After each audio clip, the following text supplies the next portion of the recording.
Have you ever had one of those days, the kind where a snide remark from a colleague, a dismissive look from a stranger, or an unfair criticism from a family member just completely hijacks your mood?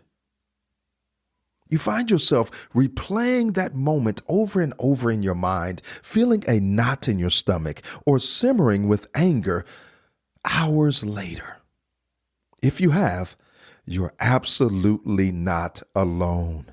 We've all at some point unknowingly handed over the remote control to our emotions to someone else.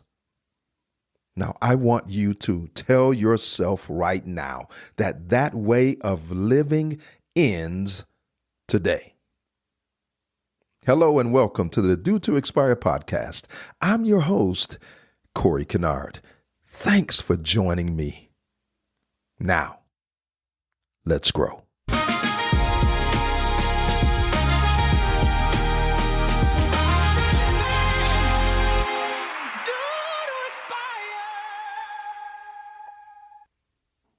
Now, before we get started, I want to let you know that this episode is presented in partnership with the No Negative Energy Life brand, a life coaching resource and media edutainment outlet where we help human beings to consciously bring to the surface and ultimately eradicate the impact of negative thoughts and intentionally replace them with healthy ways of living that will increase one's ability to thrive.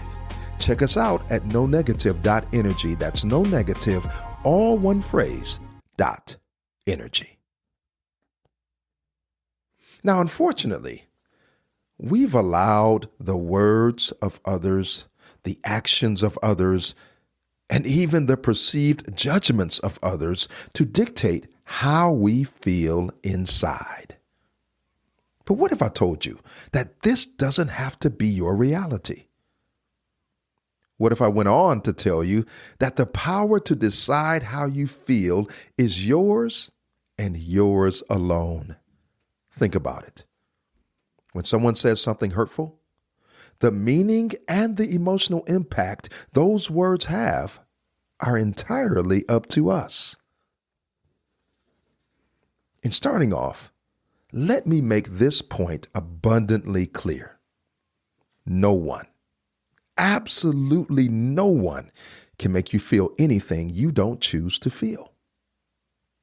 Now, this might sound a bit radical, especially when we live in a world where external events and other people's behaviors constantly bombard us. We're often taught, implicitly or explicitly, that our feelings are a direct consequence of what happens to us. Someone insults you, you feel angry. Someone disappoints you, you feel sad. And while these connections seem very natural, they often obscure a crucial truth. There's always a space between how you feel and your response. In that space lies your power. Now, here's the key thought. And I need you to really hear me loud and clear on this one. No one can make you feel anything.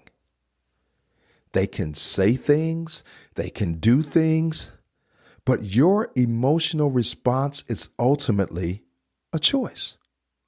It's a choice that you make, often unconsciously, in that split second after an interaction. When someone says something out of the way to you, they are simply uttering a series of sounds or writing a sequence of words. That's it. Those words themselves are benign. They have no inherent power. They cannot create anger, nor can those words create sadness.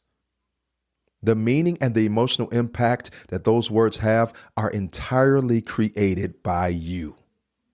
You interpret them. You assign significance to them. And in doing so, you sometimes inadvertently give others permission to manipulate your internal world and your peace of mind. This is not about being emotionless or pretending that negative thoughts don't happen.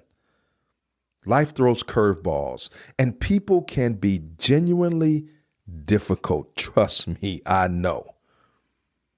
We'll experience loss.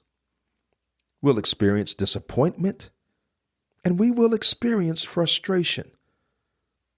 But it is about understanding that even in the face of these challenges, your emotional response is ultimately your choice. It's a choice you make, and it's a choice that will determine how you ultimately feel. So how do we take back this immense power? How do we become the architects of our own emotional landscape rather than allowing others to draw the blueprints?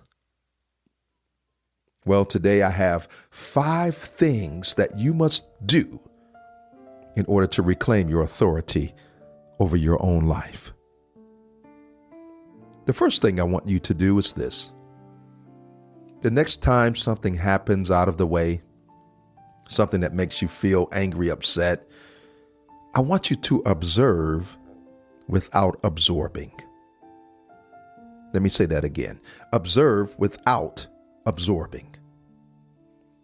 Learn to become an observer of your own emotions. When you feel a strong emotion bubbling up in response to someone else's actions or words, I want you to pause, count to 10, take a mental step back. Don't immediately react. Instead, ask yourself, am I choosing to feel this way?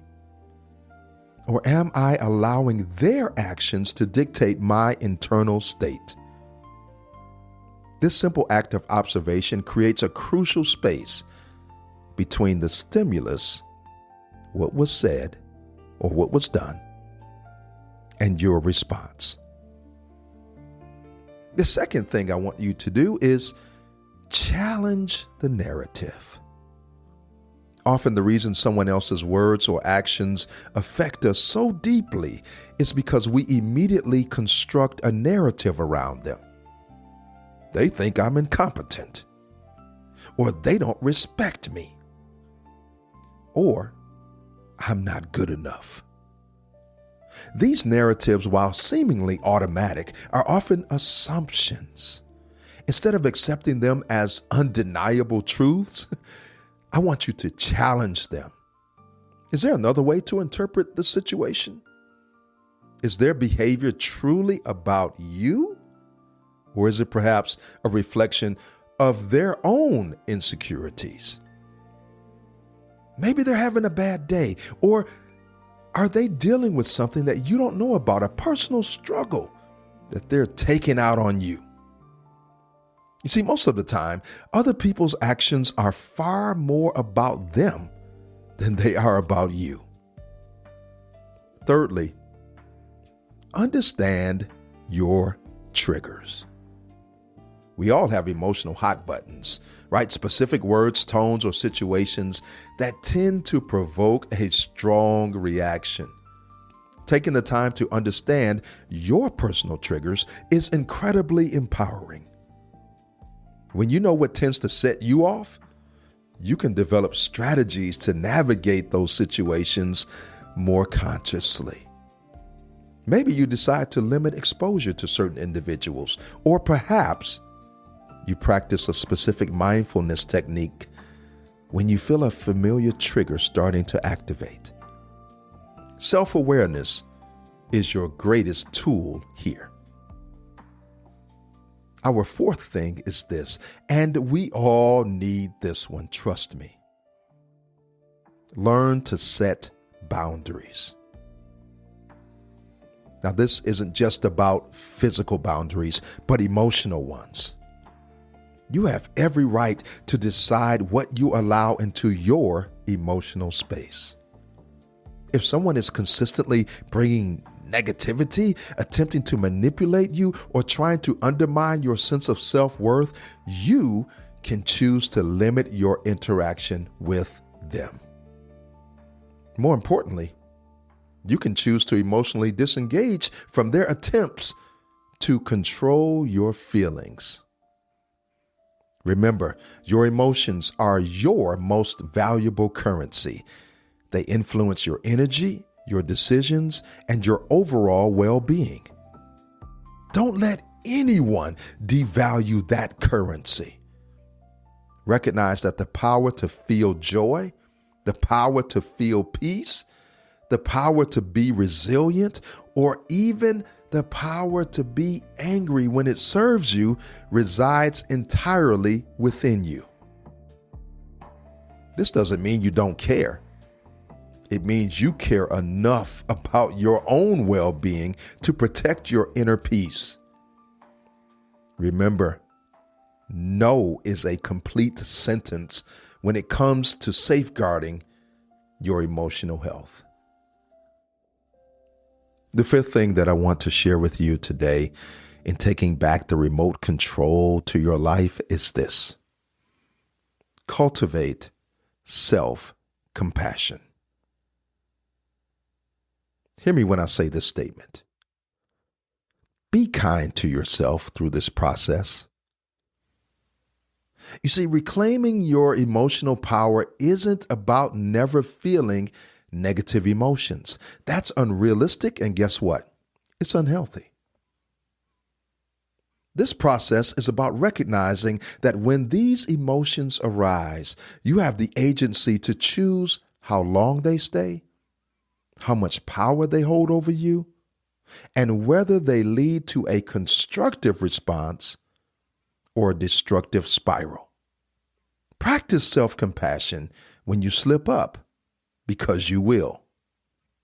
And I need you to understand that this is a journey. All the things that I've talked about, all the things that I've said, the points that I've made, it's a journey and not a destination. Not one single thing will fix it all, but if you put it all together, you'll get to the place where you need to be.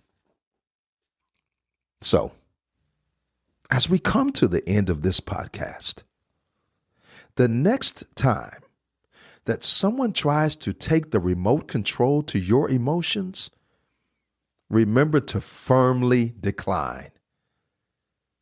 And if you've already given it to them, I want you to snatch it back by using the tools discussed earlier in this podcast. That power is yours and yours alone. Take it back, protect it, and use it to build the emotional life that you not only truly desire, but the life that you truly deserve. Begin to implement whatever works for you from this teaching today in your daily routine, and go after it like your life, your mental and your emotional well-being depends on it, because it does. So right now, reflect on your life. Are you prioritizing what truly matters? Are you acting with intention or letting time slip away? Since we are all due to expire, the question is, what will you do with your life between now and then? Thank you for listening today. I'm your host, Corey Kennard.